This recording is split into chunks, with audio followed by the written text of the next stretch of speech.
welcome back to the I Believe podcast. I'm Megan, and I am joined today with Nathalie Riebel from Oncospire Consultants. Hi, Nathalie. Hi, Megan. Thank you so much for having me.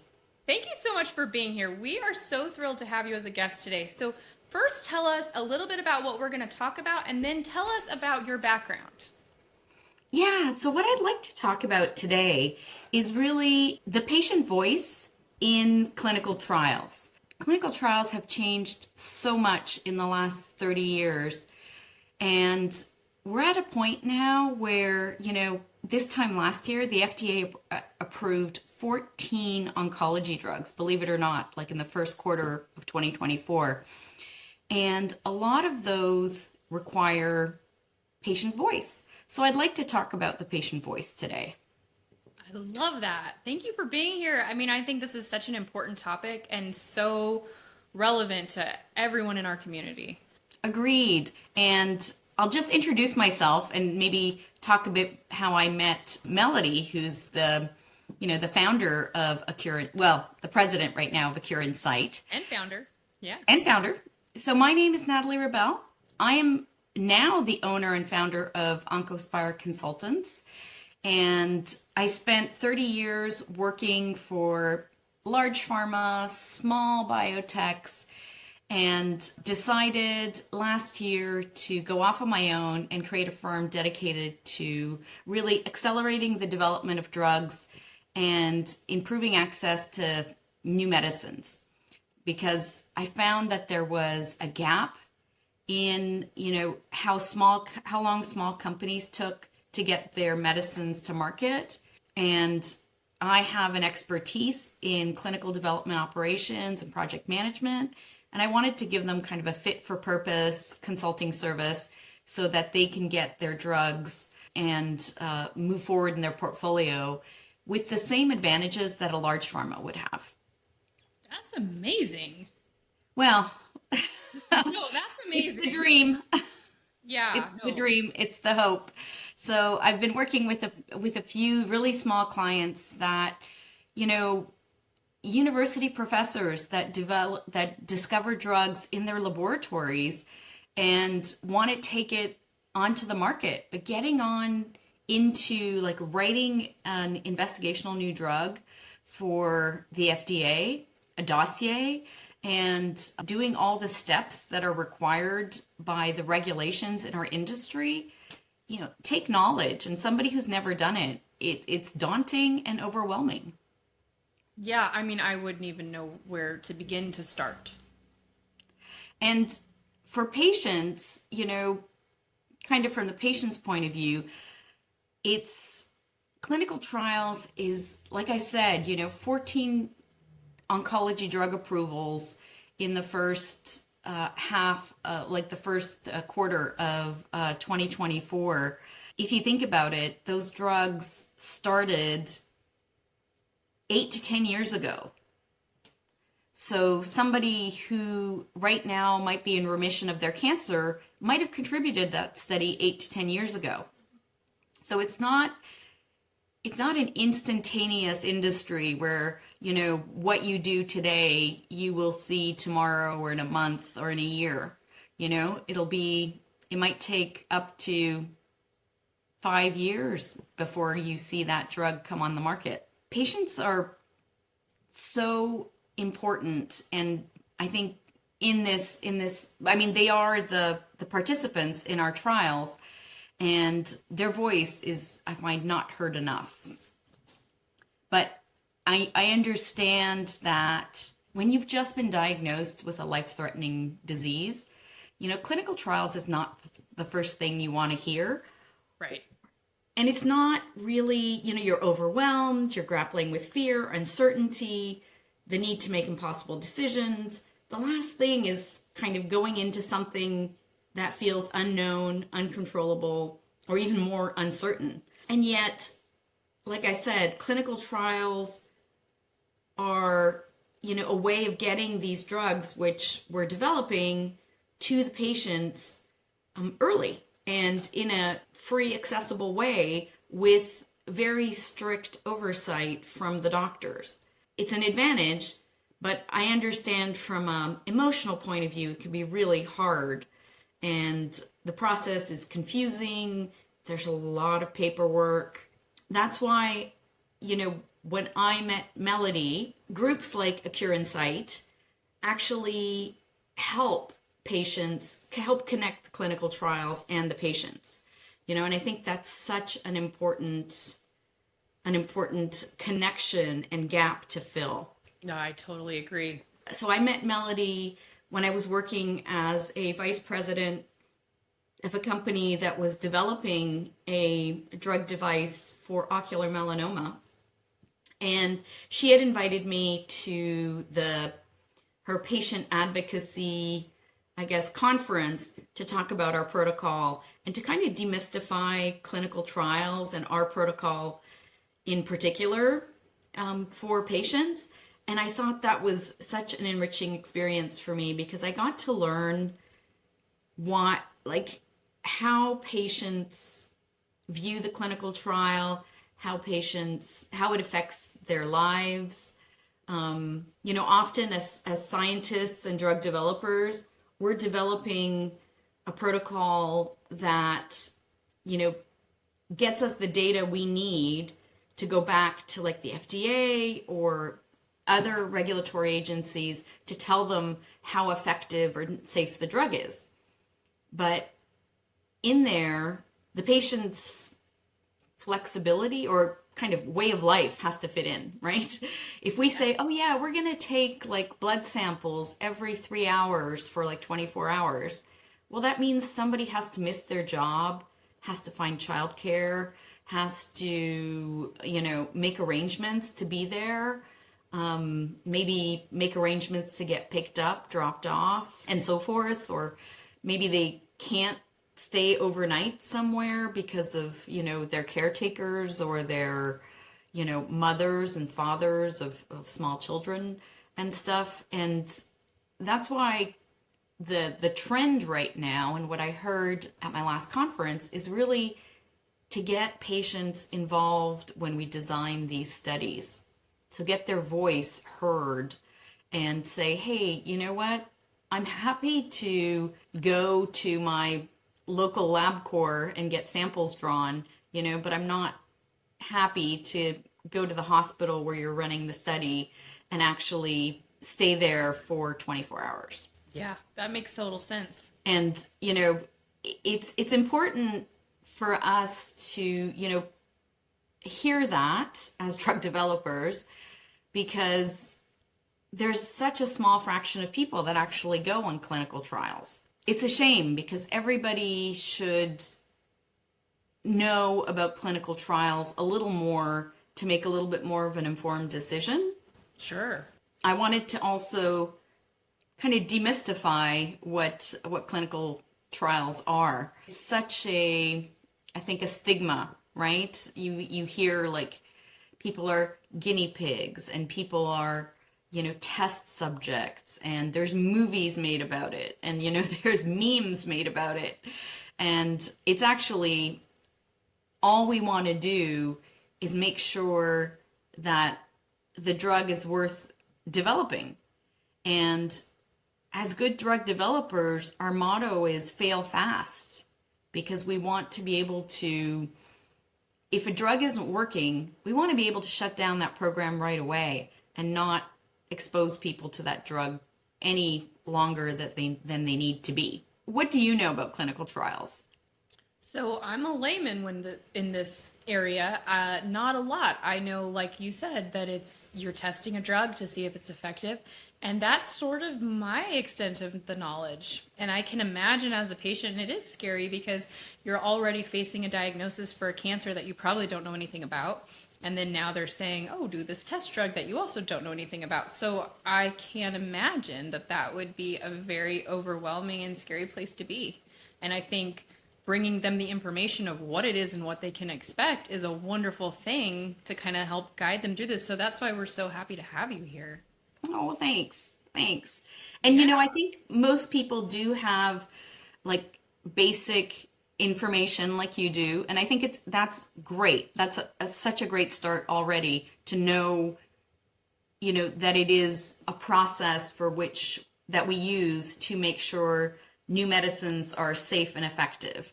And we always tell people, if they look in their medicine cabinet, the Tylenols, the Advils, the Aleve, and all those went through clinical trials. All those had to be tested to make sure they're safe. And now, people don't even think twice, right? When you take an Advil but there's people that at one point we didn't know what the dose was for Advil or how effective it would be, or if it caused what the percentage of side effects would be.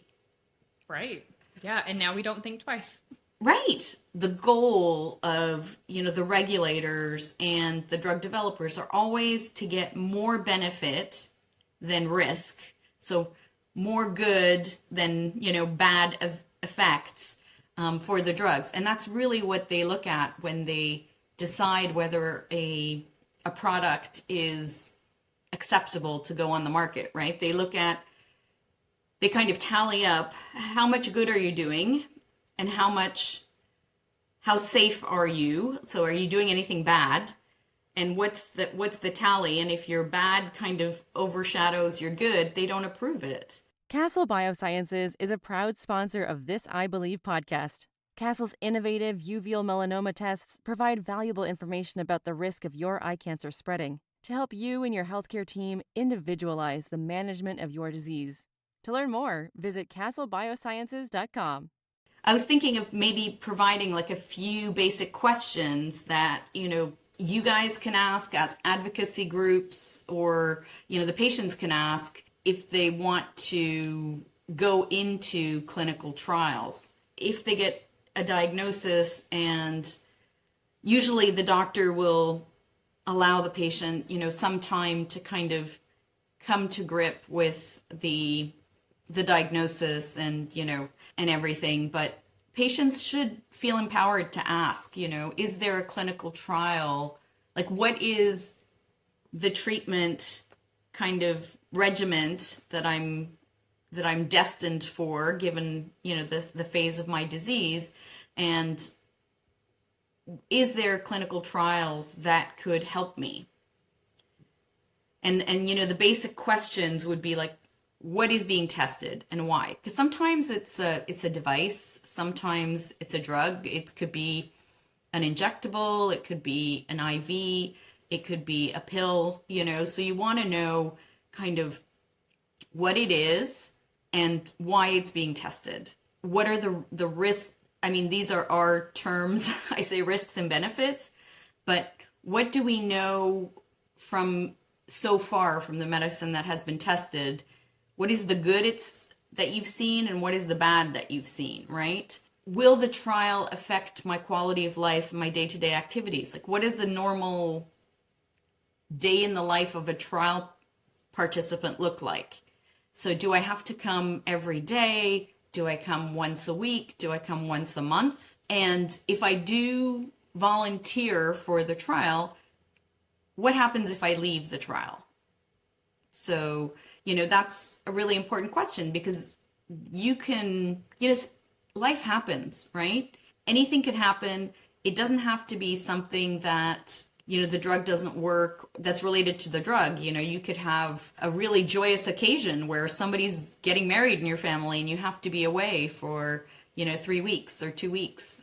Destination weddings are so in now, right? I'm a fan. I'm a fan too. Yeah. You have to ask if there's any costs involved.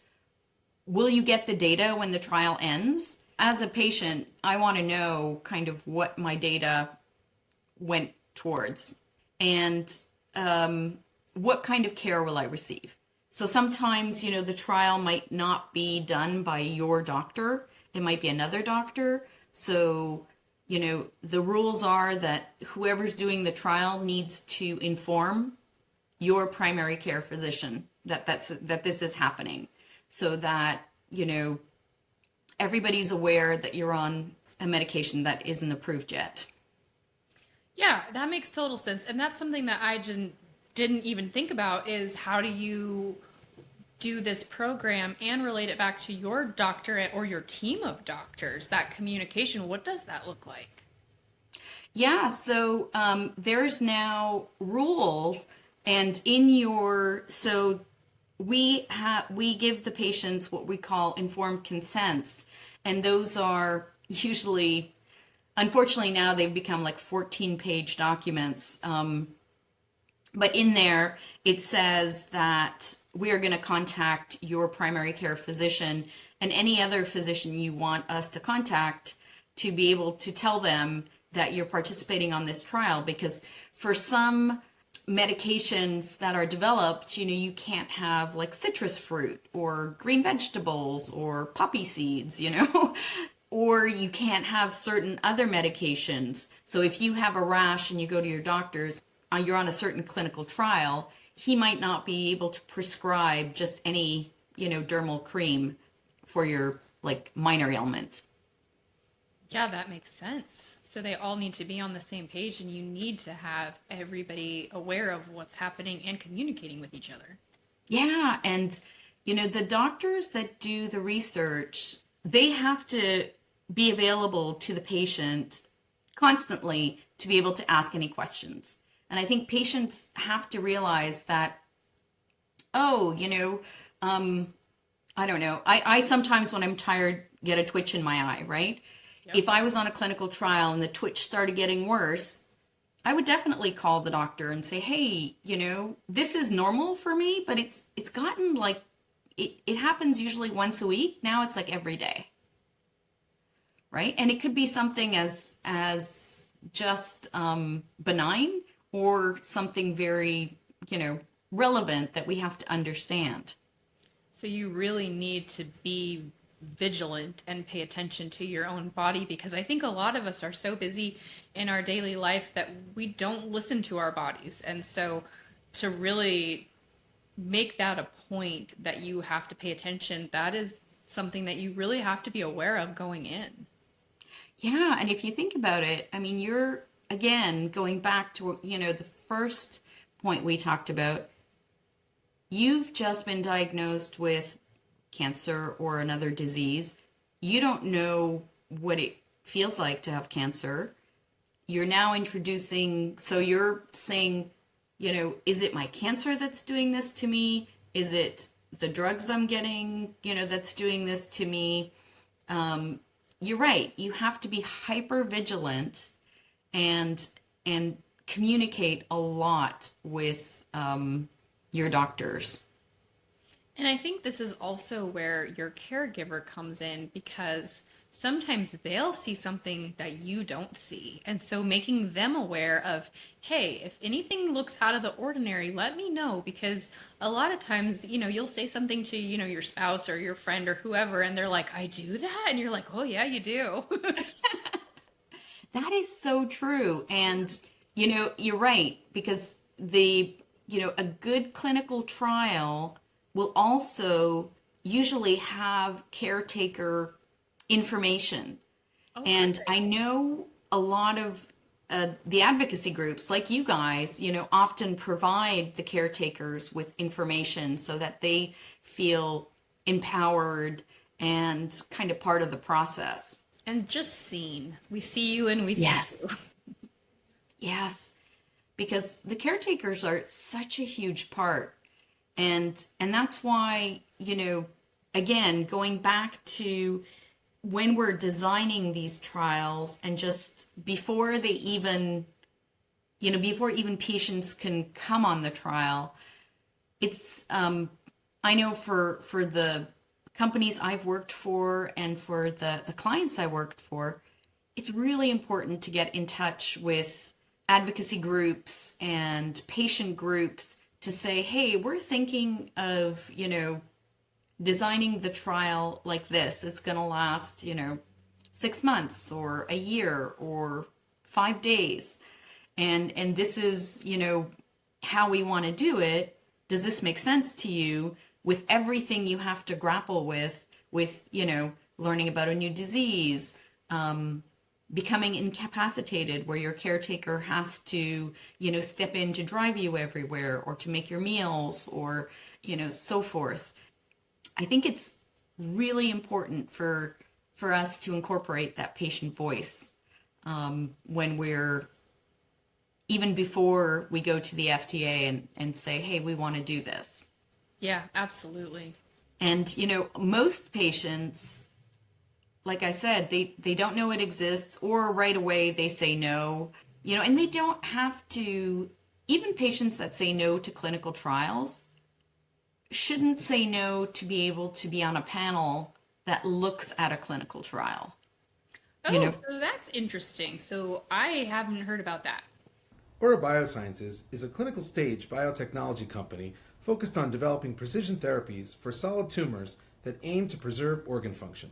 Our lead candidate, Belsar, is currently in late-stage development for primary choroidal melanoma and in early-stage development in other ocular oncology indications and bladder cancer. Our mission is to grow as an innovative global oncology company that positively transforms the lives of patients.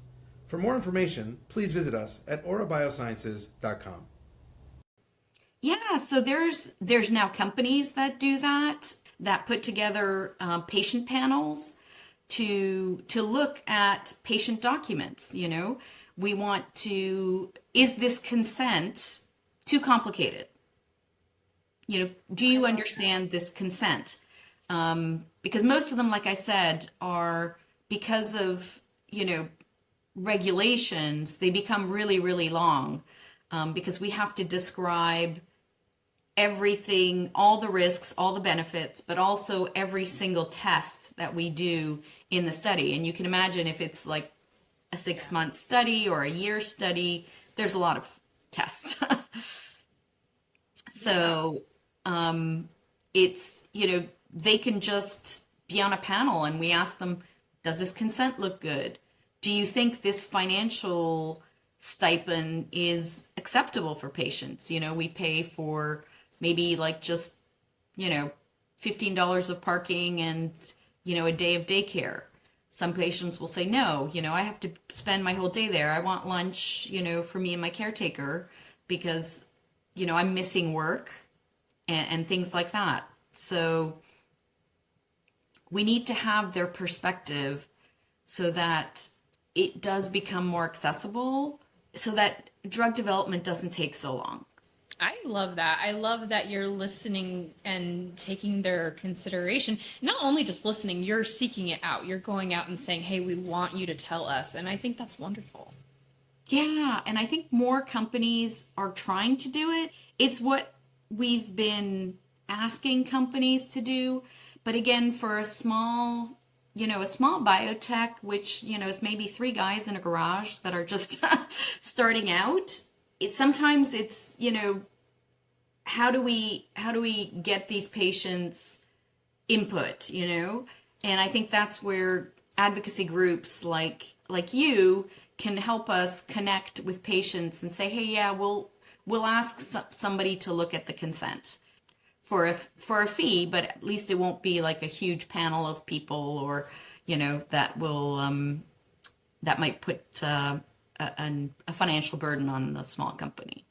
Yeah, that's awesome. And also, I think there's so many other things. We want to make trials. I've been talking about making trials less burdensome for patients, but also sometimes the eligibility criterias are really strict.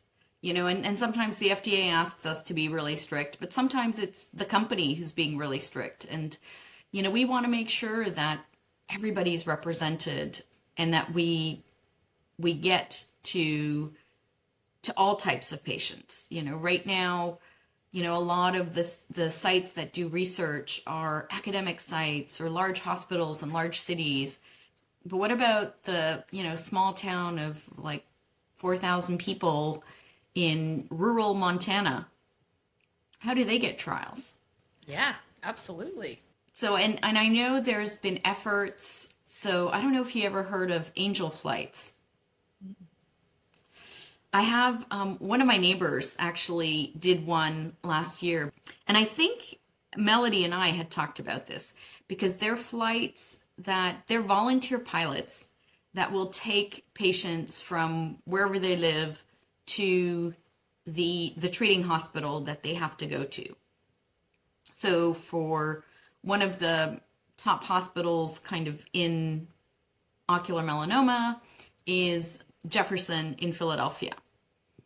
Well, if you live in, a small town in Missouri, how do you get there? Right. It's a long drive, it's an expensive flight. So these pilots actually take the patients to get care. I love that. That's amazing. Yeah. Having talked about all that, I feel like, we could spend a whole day talking about all the questions that patients could ask for clinical research, but they should, if people are curious about clinical research, they need to reach out to, Melody, who has access to people like me who I do it out of compassion for these patients, happy to answer any questions, and they should not feel like clinical trials is kind of a last resort, but it's an opportunity that they have to contribute to us understanding the disease, but also understanding why treatments work and why they don't. Sometimes we think we have like a breakthrough treatment and it just doesn't work. I'm sure that it's a big, big decision to do one. And then if you decide you're going to do one, how do you decide which one? Yeah, that's a great question because there are a lot. And I know there's a lot of sleuthing, I think, from patients.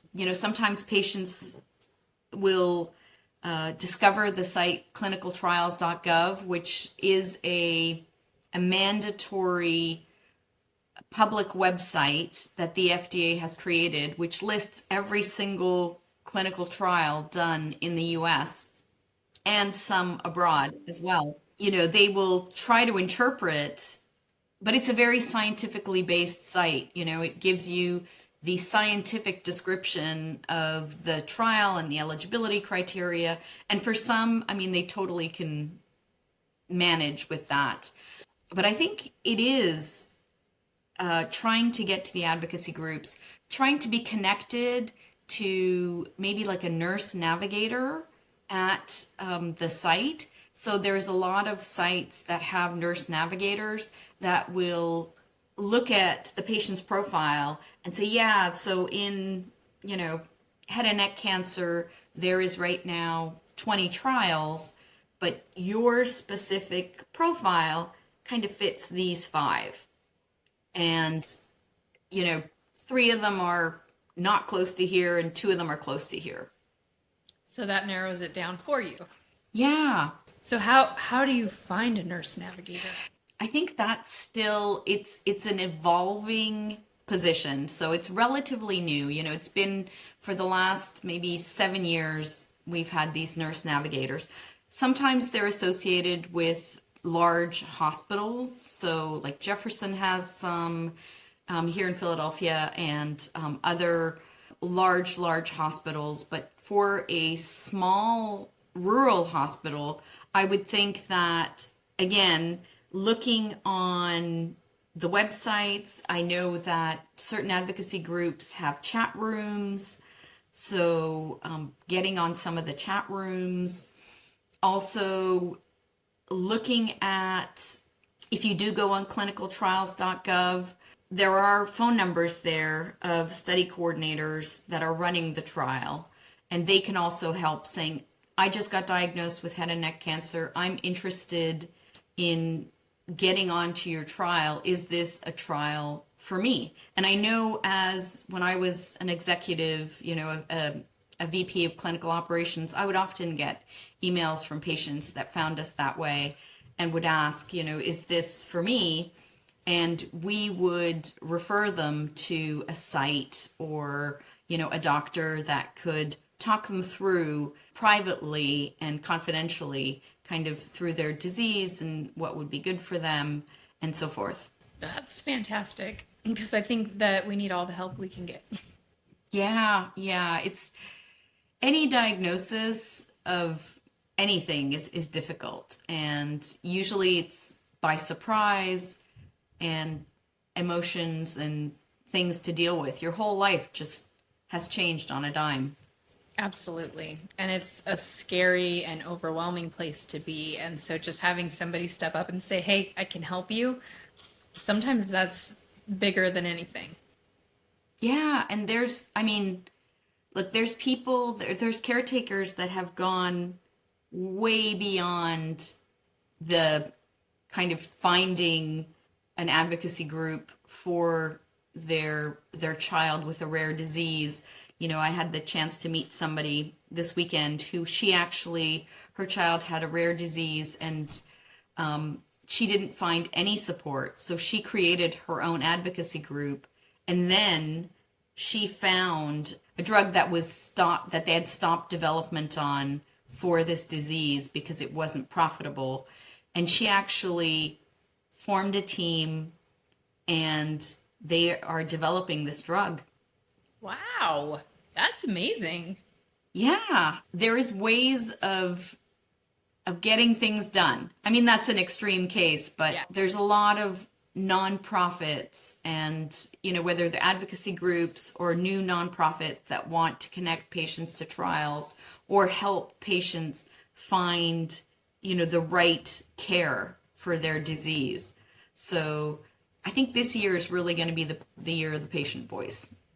I love that. And in that line of thinking, we have a registry that patients can join our registry. You can find it on our website at cureinsight.org. And if you don't want to do a clinical trial, or it's not for you and you want your voice to be heard, you want your data to go into helping, please join our registry. We're about to publish the findings. So we're going to have a deadline day coming soon. We talked about it this morning, and I don't think we've picked what the deadline day will be, but it's going to be coming up. And if you want to be included in that before we publish, we'll post more information, but go to our website and do it now. Don't wait. And you can be a part of it. That's fantastic, because those registries, you know, before they weren't given too much weight, you know, by like regulatory agencies. But in the last 3 years, what we're calling real world evidence, you know, of these registries and of really all the data that's happening to patients, it's becoming more utilized, you know, and we're looking at it, and we're also using it to design trials. So I love that. And anytime a patient can get on a registry and help science it's another way to contribute. Yeah, and a way to contribute that you don't have to do anything except give a little bit of your time.